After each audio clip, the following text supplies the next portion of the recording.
So, heute melde ich mich mal wieder von meinem 30er Nano. Ja, eigentlich läuft das immer noch sehr gut und das Wasser ist richtig klar mit dem neuen Filter.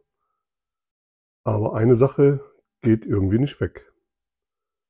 Und dazu schwenke ich mal nach oben, da wird man das schon sehen. Und zwar eine Karmhaut. Die ist jetzt nicht unglaublich dick und unglaublich schlecht, aber stört die Optik und da kann man ja auch was gegen machen. In einem meiner letzten Videos habt ihr schon mal die Zubehörteile für Juwel von Mobilab gesehen, von Wei Long Chen.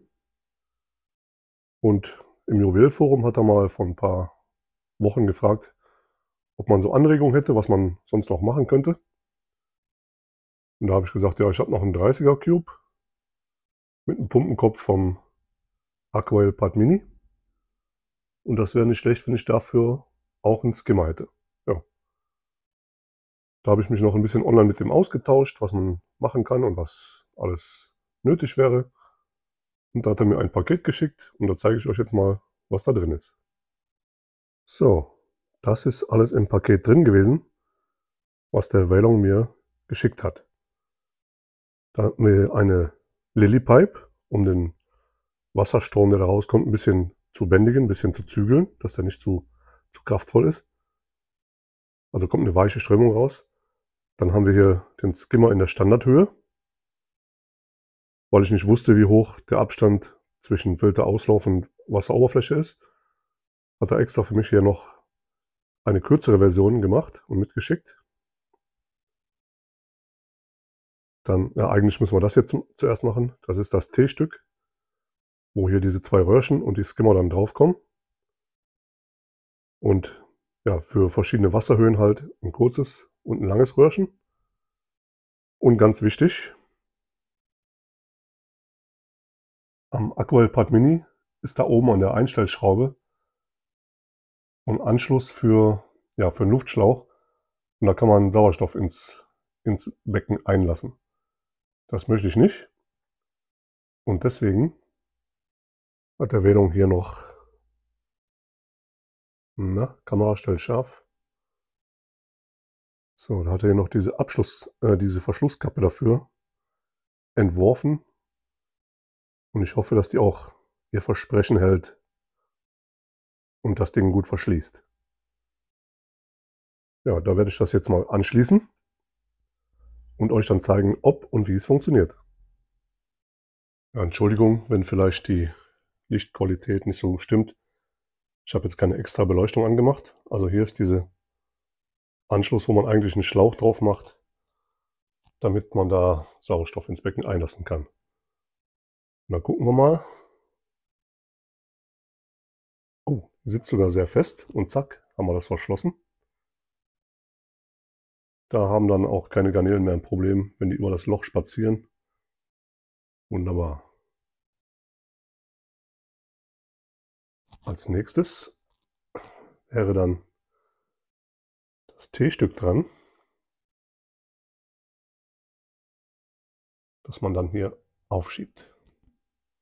So. Gucken wir mal, dass das ein bisschen gerade ist. So.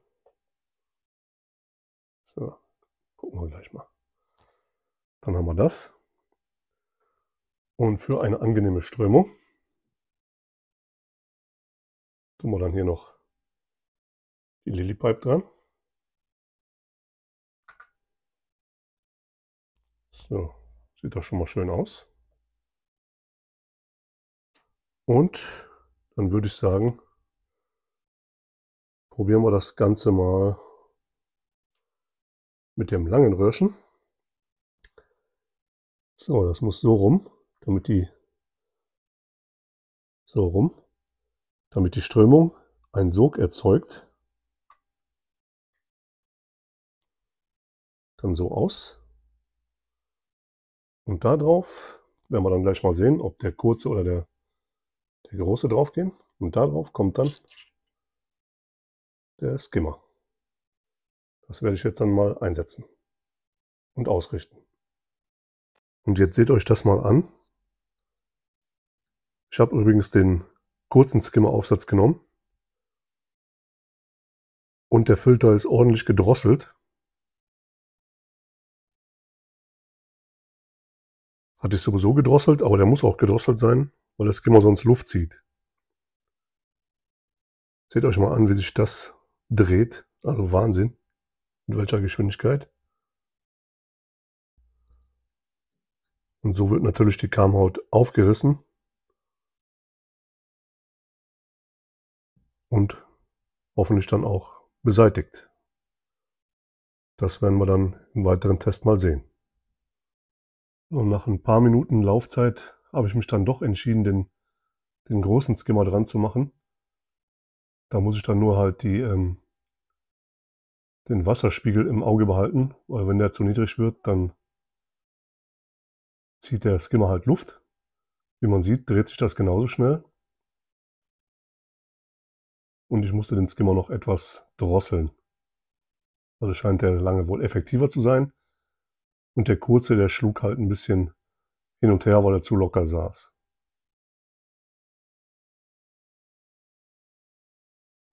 So, und das hier ist dann mal ein Test, ob der Skimmer überhaupt die Oberfläche freizieht. Und zwar ist das die Skimmer-Version, die erste Skimmer-Version, die der Veylon mir mitgeschickt hat. Die dreht sich wie verrückt, aber die zieht leider die Oberfläche überhaupt nicht leer. Zumindest nicht in meinem Aufbau. Da hatte ich online ziemlich langen Austausch mit dem Veylon und der hat mir ruckzuck ein paar neue Versionen der Skimmer erstellt und mir geschickt. Und eine davon seht ihr hier und die hat direkt funktioniert. Und zwar sieht man hier schon die Wasseroberfläche. Das ist keine halbe Stunde, nachdem ich den neuen Skimmer aufgesetzt habe. Ich musste am Anfang ein bisschen justieren, damit der Skimmer keine Luft einzieht. Aber dann hat er wunderbar funktioniert. Und jetzt zeige ich euch mal eine Nahaufnahme, wie das dann aussieht. Ja, die Lampe leuchtet nicht so ganz rein, aber ich glaube, man kann sehen, dass da ein leichter Sog im Inneren des Skimmers ist. Und um das zu testen, ob das auch reinzieht, weil jetzt ist die Kamhaut weg, da kann man das nicht mehr so sehen, habe ich ein paar Krümel Futter genommen und wie man sieht, werden die langsam reingezogen. Und so wird dann die Oberfläche halt nach und nach abgezogen von Futterresten, aber vor allen Dingen von der Kamhaut, die man nicht haben will. Und ja, wie man sieht, funktioniert das wunderbar. Und diese Version ist dann auch beim Veylon im Shop von Mobilab erhältlich und den Link dazu zu seinem Shop seht ihr bei mir in der Videobeschreibung.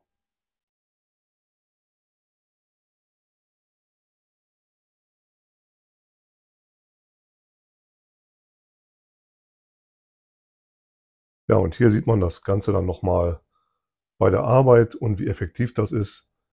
Die Wasseroberfläche ist wirklich klar, keine Kamhaut mehr da. Und auch die Lilypipe, die macht wirklich eine tolle Strömung, also eine weichere Strömung als der Originalauslass. Trotzdem habe ich den Filter stark eingestellt und deswegen flattern die großblättrigen Pflanzen ein bisschen im Wasser. Aber das ist so gewollt. Und dass die Oberfläche jetzt so klar ist, damit macht das kleine Aquarium nochmal doppelt so viel Spaß. Den Filter hatte ich ja vorher schon mal vorgestellt in einem alten Video. Also das ist der Pumpenkopf vom Aquael Pad Mini. Der ist sehr verbreitet, weil er sehr leise und effektiv ist.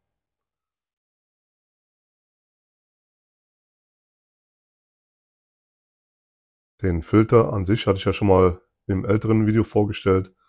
Das ist der Pumpenkopf vom Aquael Pad Mini.